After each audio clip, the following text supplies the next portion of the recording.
Guys, magluluto ako ngayon ng manok na sinigang. So ito ngayon makikita nyo yung 1 kilong manok. Tapos sinama ko na yung gabi, bawang, sibuyas yan. With paminta pinapakuluan ko na. Yan, lalagyan ko rin siya ng patis para maging malasa na yung pag pinakuluan nyo siya. And siyempre yung cubes, ayan na. Yan po. Tignan po natin mamaya pagkaluto. Yung panlalahok ko is pechay, may gabi na ron, ayan, berdeng sili, of course yung patis, at saka ito yung pampa-asim ko, yung hinog na sampalok, may bibili dun sa harap ng dali kila Sister Telma. Kalahati lang niya ianok. Masarap po kasi matamis-tamis. At syempre lalagyan ko rin ng kalamansi, ayan, saktong ano lang asim, kasi ito matamis-tamis tong yung sampalok. Kaya mamaya abangan po natin pag naluto na. Ayan na pala guys, yung sampalok na hinog, na medyo pahinog na siya. Ayan siya. Oh. Lagyan ko ng mainit na tubig, tapos dinurog-durog ko. Diba? Fresh na, almost hinog na, almost ripe tamarind. Ayan na siya. Lalagay ko yan mamaya. Check ko lang kung okay na yung pinapakuluan kong manok. Pang okay na itong pinapakuluan kong manok at yung gabi. Sige, lalagyan na natin yung gulay. Guys, so medyo nadudurog na kasi yung yung gabi. Tsaka okay na napakuluan ko na yung manok. Isang buong manok, 1 kilong manok. So, pag ako naglalagay ng pechay, tsaka yung sili, hindi ko na siya tinatakpan para mananatiling green yung para maging maganda, fresh tignan yung dahon ng pechay.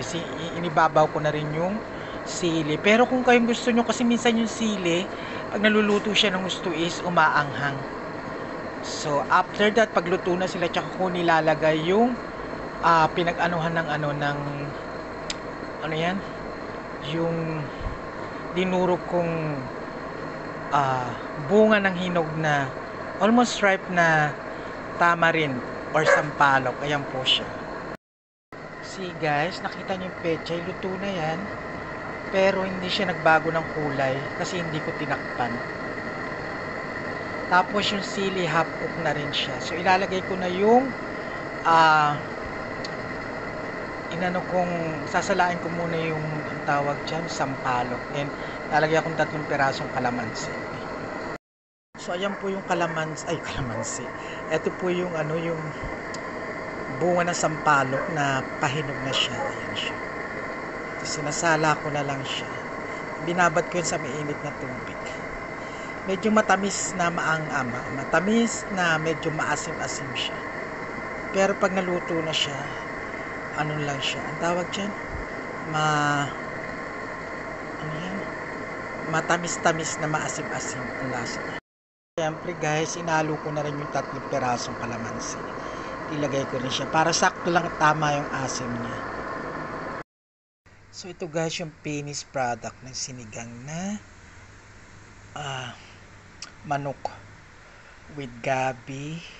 Pechay lang hinalo ko kasi yun available. Of course may Forever Fields of Green and Nature Meal. Hindi ko nakakalimutan everyday. Kain po tayo. Hindi po kasi ako nagra-rice. Bihirang-bihira po. Ayan. Kain po tayo. Yummy. Ito na yung finished product. Natikman ko na siya. Sobrang sarap. Naghahalo yung asim ng tunay na sampalok. At syempre, pag nilagyan ng kalamansi, mas lalong parang nagiging fresh at alive yung lasa ng pagkaasim niya. Kain po tayo.